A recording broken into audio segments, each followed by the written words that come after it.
koinda.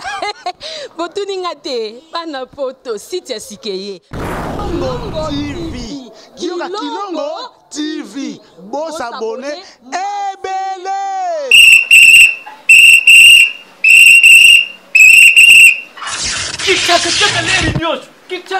Mopepa sika tolima mopepa kalate mikolo solingi osabone obetika point.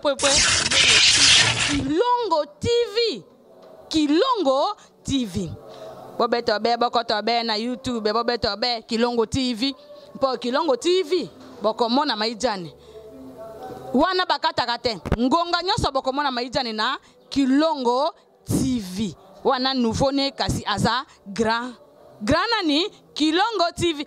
Oh Kilongo TV, oh Kilongo TV, sene moko ebotami eza moke kasi avimba na kati. Kilongo TV bokomona makambo ya minene mpo yasa ka ba vie ko le kabatinyaso. Kilongo TV.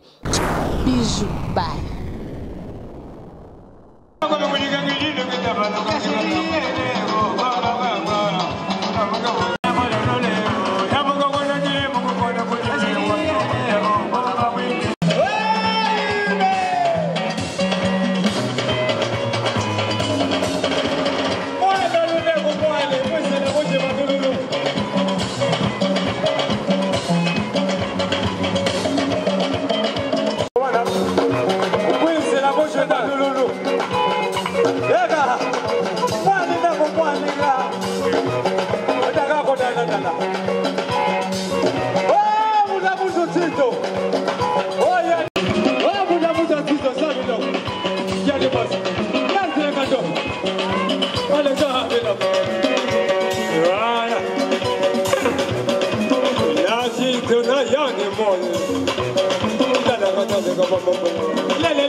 Koyolo, Bibi et Wasso nous honorent.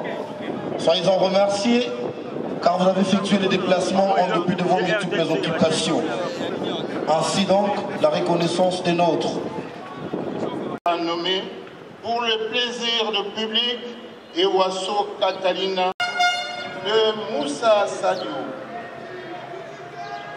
En 1900 sont venus enrichir le groupe. Nous citons Eugénie Toumbambala, alias Marie Impala.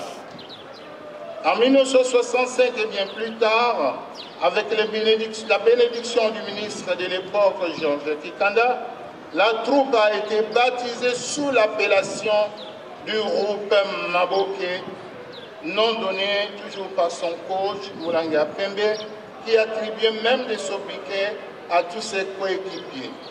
Ainsi, l'effectif passera à 12 membres. Dur de caractère, assurant et véritablement social, donc, plein de compassion, qui ont survécu sur un effectif de 8 enfants. Par sa fille Delapé, qui elle aussi est artiste comédienne, elle est un modèle pour plusieurs.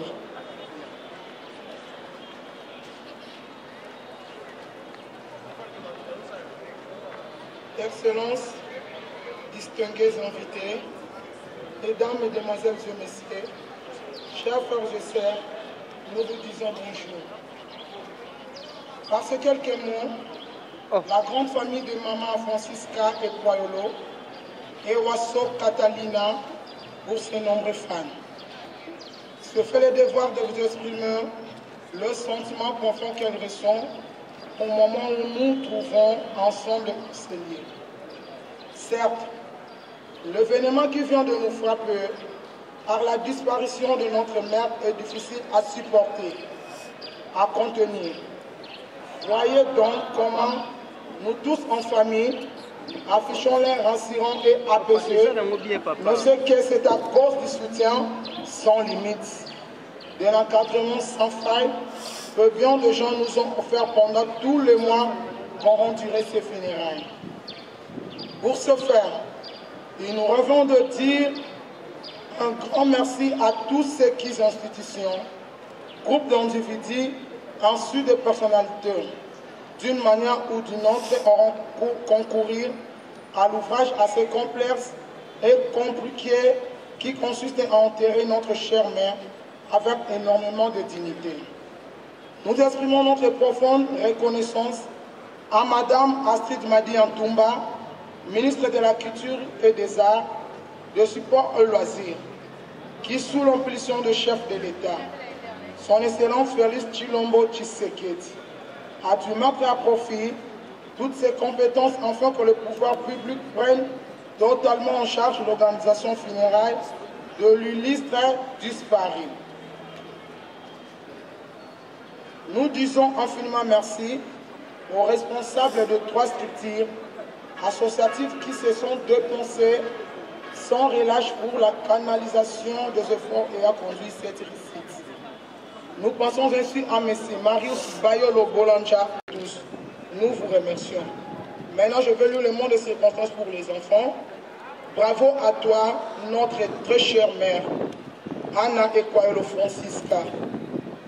Toi que la mort t'a vite arraché de notre affection, celle qui consolait nos cœurs.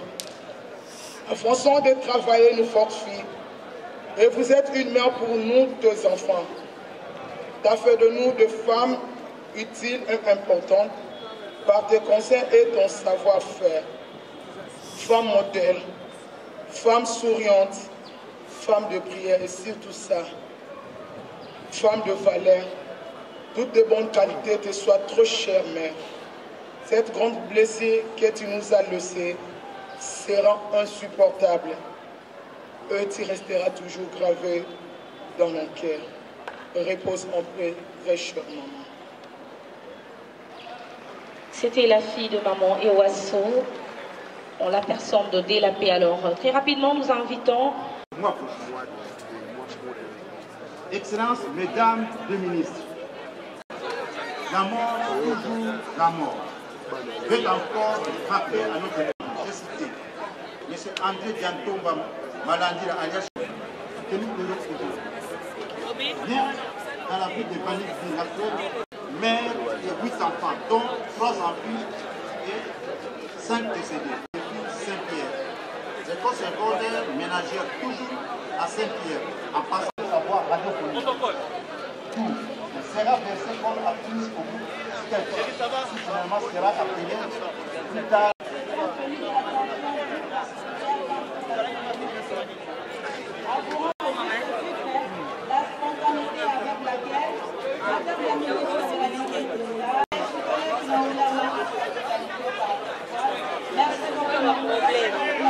Ngai aoye na kati ya itonga na ngai usia kuluka nini tata ngai na ye pai na yo awa mpo nazala na likambo moko boye ejo otungisaka ngai makasi mwana na ngai azwaka sensitere abeti na develoteli aganye kasi moya akende mpoto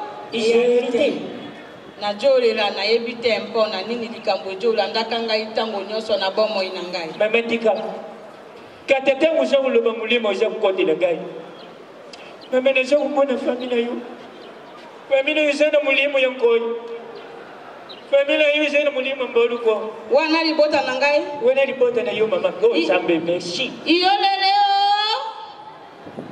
na moni te mota yebi kri ya mama iwaso zate iyoleleo sia mama merci lukulo ye awo yeba ketango yawa kerijo na yosa total ngana cha prophète na sakana katie kombo na ngai panza na sango mubimba ga yebi ka prophète na biki saka yango na yoka kisango na yo na yoka kimpenza sango na yo te yo biki saka bato yango na ye mpo na moni molimo a brokaze frenaze jo lataka ngai na bomo na ngai kasi na lobite na koki koza boite na kende pa ba salata e pa ba marabu na lobite na ye pa ya pere po yonde moto biki saka yonde moto obisaka nguya yo moto ofungula kanjera mpoto osala mpo na ngai na kende yango na uloba mingi te alichema bolongo wale Kiema bolongo wana mama. Nakima bolongo. Ngane ze prophète na shaka negate.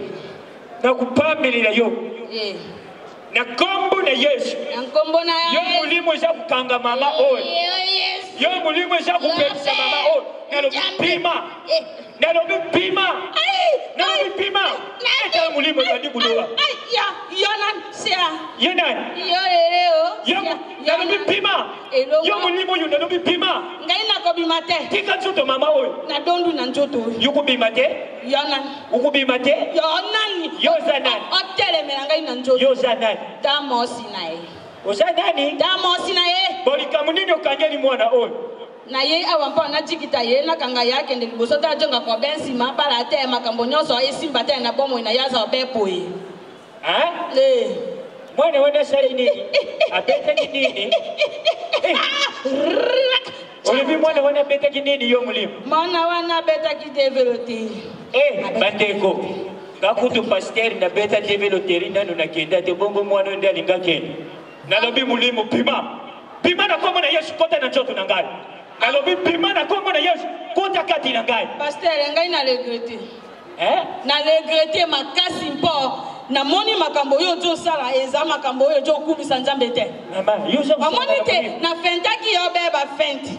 Na kosi yo kasi na ji yo na likambo mako ya moke. Ojo lobaka makambo yo jo sepesa mokite. Mpona nini boleka na kaze ya bolo bakalo kiriko na tango yebi lo banzambe te. Yo kende ko telisa ka sanse na yo kuna jo maboko na yo lakisa bino bato bozaka ko telisa ka sanse bokinda wapi. Na jo tu na bino. Tena mama mkushaka na ngate na lobi bima na ndakuna. Alobi bima. Amani sikana yaki si yo. Alobi bima na ndakuna. Alobi bima kita. Ezama wa mingi mpona bana sala nzambe alero. Ezampasi mingi mpo tango biso ba mama na bino be waso katolina tozaka kosala okomona te mosala nzambe ya solo azote ya mbeli ba nzambe zokobisa. Wanda lingo sambu sakali. Bayaye. Bible lobi mutakulia na mutoki na ye. Oyo nasali eza mutoki te. Nalobi mama kende bara. Eza mutoki te. Soko lingo sampo na mutaki na yo sala makambo oyo ezomonana. Kasi koluka te osala mpo ozwa mbongo likambo oyo ezali te oluki okosango yango nazaki koyebisa bino bana na ngai biso bamama na bino ewaso katolike Katerina ntango tozalaka mpenza okomona te mosala nzambe aye abondeli mpo na yo mpo mwe likambo ekokisami kasi na ntango alelo bolingo obekisi moye bokoma na mbula na ngai eza te yango botokufaka ava boyeba kosambela natikeli bino bolingo natikeli bino boboto lisanga mpe bondeko bozala na kokabwana te mpo ngai mama na bino ewaso katolina tina koma na mbula oyo eza mpona tosaki maloba nzambe mpe nayebaki kolala ava boyeba iloba nzambe bolingana na bolingo ya solo botika bokabwani bana na ngai mpe botika bikota akota nzambe akopambola bino yango ngai na kotika bino boye te lokola bakomedie bazali awa bino moko boyebi nzambe ye kosala différence asali ba comédien ya poto na Congo soko moni comédien ya poto tangi Congo ne yeza kusone na tendresse okoyoka Congo ya comédien ya poto koyoka ngona sentiment Jackie Priscilly Bandolon mais yaka na Congo soko yoki Congo ya ba comédien misusu ezosone lokola lisasi mosusu ezoya na vibration ukuyoka kombo ya comédien ya Congo uyoka ya Ilombe ya Dimos mais yoka kombo eza kuya na vibration kokotioko na mosusu eza kusone lokola masasi makaya est-ce que ezokota ekoti yaya balobi te monena mokili omona makambo tolingi tomona mama Imuaso tuza na boulevard mama Evangeline Bolele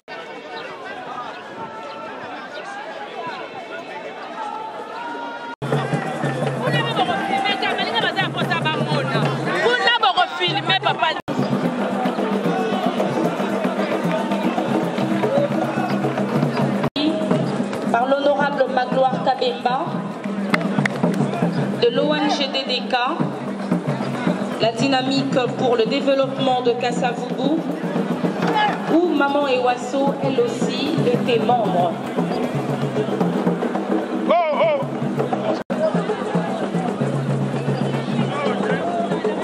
Une initiative du président JP Massamba, qui lui, en sa manière, a toujours soutenu les artistes. Comédiens, bien sûr.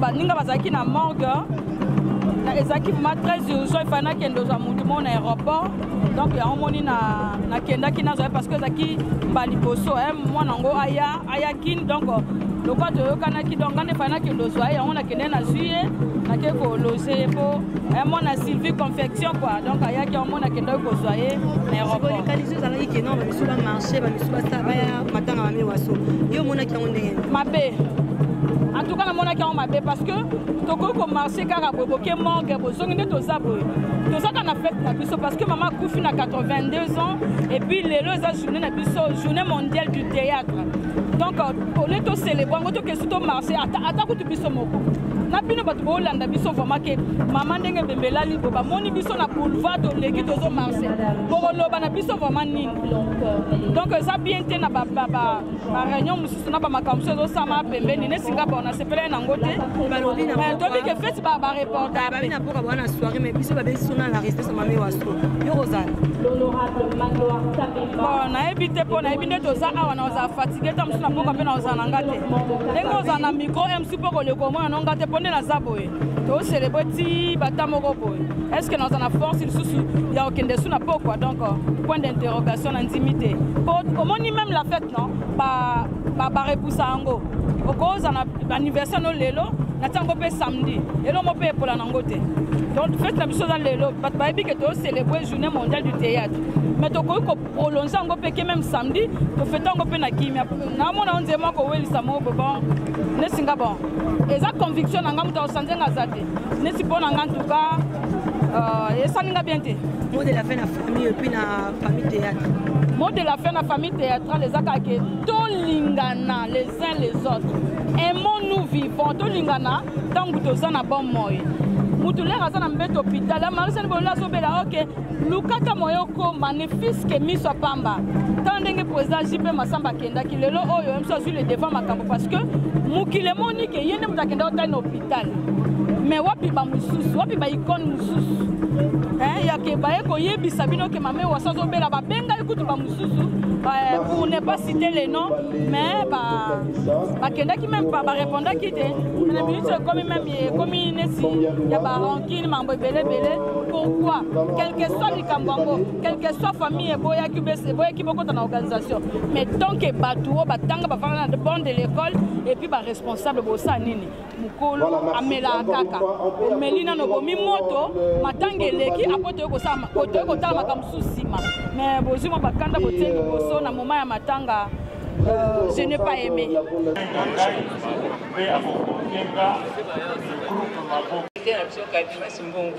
tosali na ye mingi asiporte biso mingi na bakaprice na biso na faiblesse na biso na masse na biso asiporte biso mingi bon tozosala na ye tosali batéâtre ndenge na ndenge tosali baministère john ministère john kutu moya kotanga eza te tosalaki mingi na ye bon ezali mpasi mingi na kokabola na ndeko mais nzambe alobi outaki na mabele okuzonga se na mabele kokabona ya mama Iwaso na biso ezali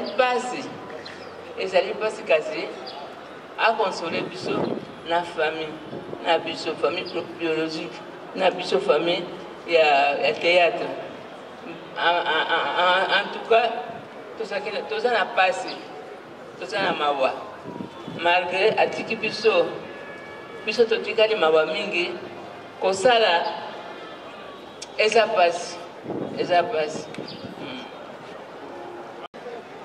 ngana za kuyiba za kusala nzunzu mpasi za kufe mutima za kubabila za kubeta na za kutitila na za kulenga kwa mama Iwaso azala ki mama Mungu kutuana na za kusala kula matemwe azala ki mama malamu tusala na ye mateatro eza ya ibele kutuma tutange zate katutusala ki pena musala pantangu wana fiesi mbungu kalimasi mudaba na kusala biso mafoto twatoleka na television ya mwana uza kumona ti tufandi tuza kutala kasi misu lukula tuza kumona te tuza kuyoka mpasi eza kusala biso na mutima pwa mama wana tumesanaki azalaki na bantangu aza kudasuka soki yopo dasuki ala bandi kulevo na yo abandi kubondela kuti kusumbila yo babisikiti na babombo wana aza lukula mutu aza kulepa yo tuza na mingi penza kuliba te mpwa miteme eza malamu te kota mususu mawa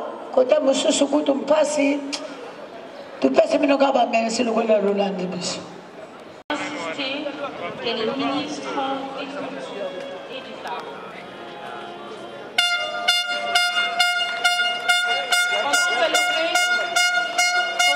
dans la groupe d'animation et Léopard va faire la petite animation. À partir de Yakuna, ici Bozali, animateur, il y a groupe Léopard.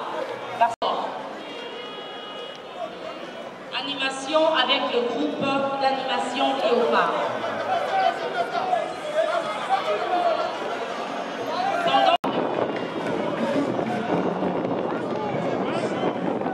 C'est directement la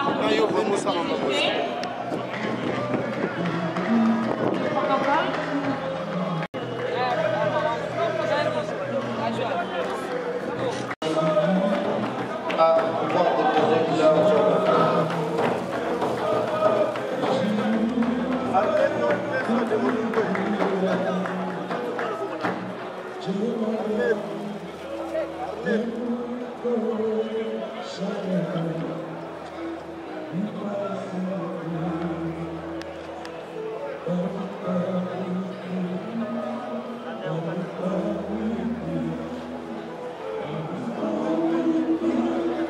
à présent le ministère de l'Intérieur et de Sécurité ici représenté.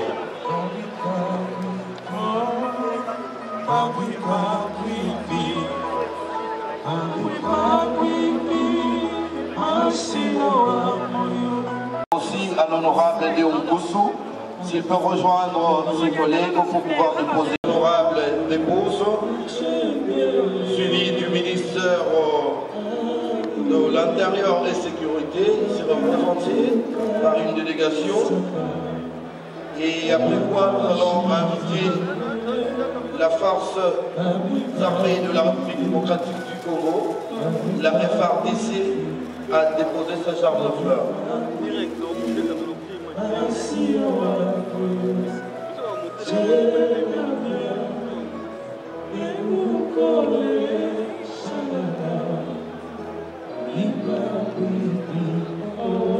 Mesdames et messieurs de la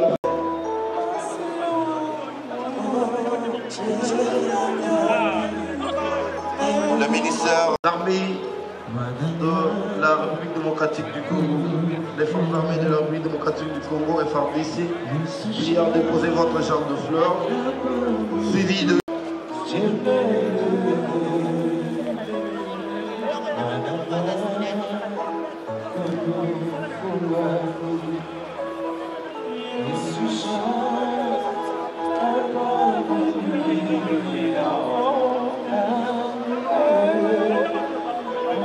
Nous allons prier aux délégations. délégations qui viennent de déposer leur jambe de fleurs de faire un peu d'urgence, car les temps courts, nous sommes donc obligés d'aller un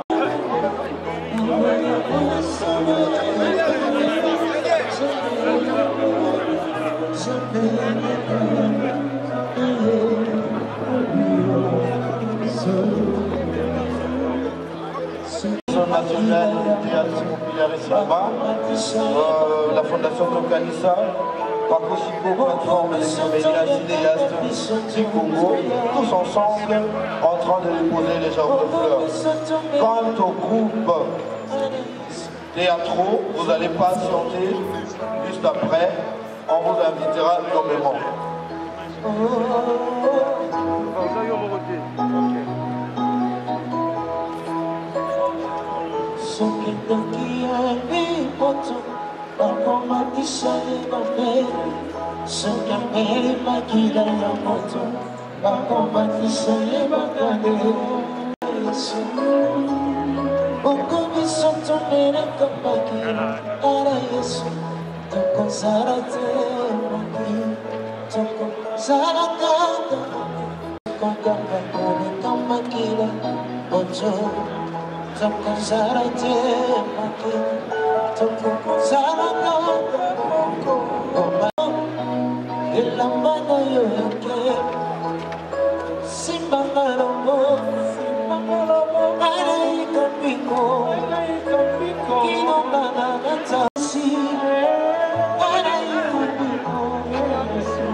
Le groupe Sinarc était déjà aussi invité du président Caleb, allez-y.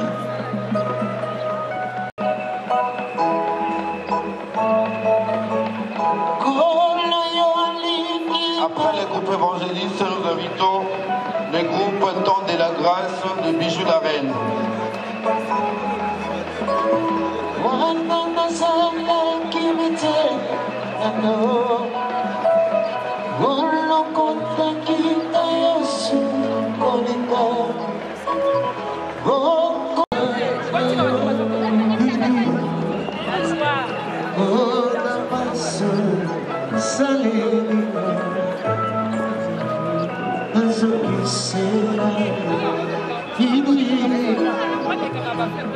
Bon, maman tiki biso Nathan Onzamba bongsaki pona ye.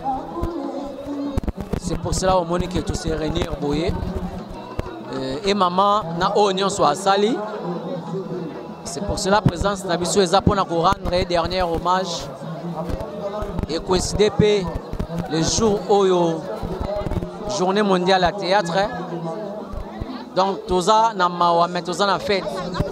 Donc toza na mawa mais toza na fête. Donc maman a tiki biso, maman a sali ebele na temps ye. Biso ba eto tikali. To lukande, to travailler, nenge maman a travaillé. Il s'agit de lekaye. Pourquoi pas Nzambe soki, Nzambe aza na biso. Donc to ça la paix ebele quoi. Donc c'est ça. Okay, merci.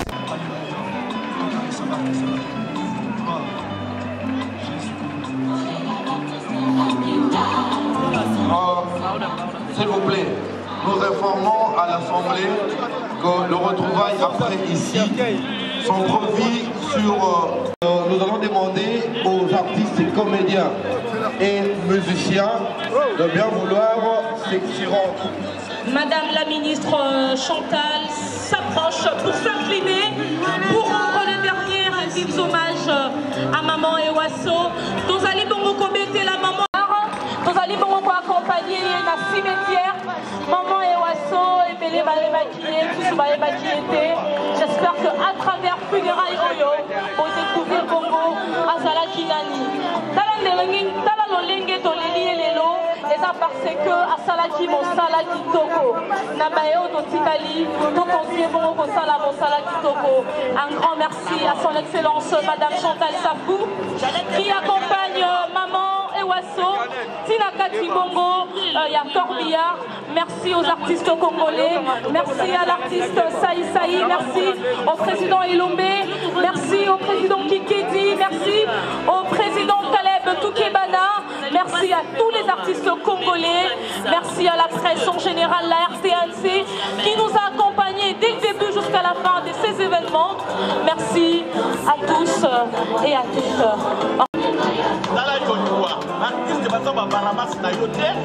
Que notre cérémonie vient de toucher à sa fin. Une fois de plus, mais merci à toute l'assistance. Merci par rapport à votre assistance, quelle que soit sa nature.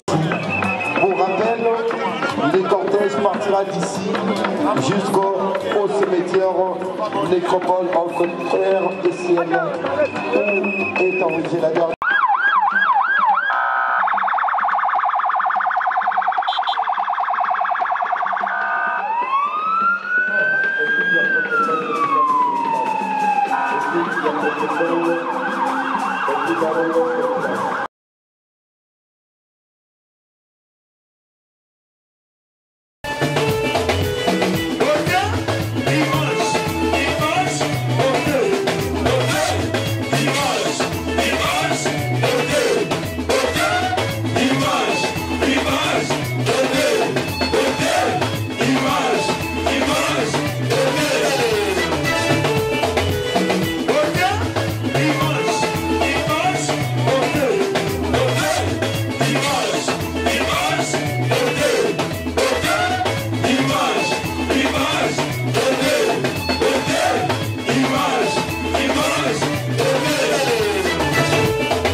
Botuningate, bana poto, site sikeye. Kilongo TV. Kilongo TV. Bon s'abonner. Ebele.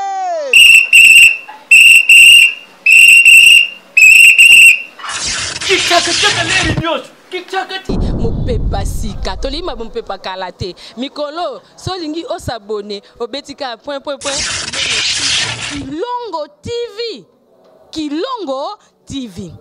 Bobeto be bokoto be na YouTube, bobeto be Kilongo TV. Po Kilongo TV, bokomona maijane.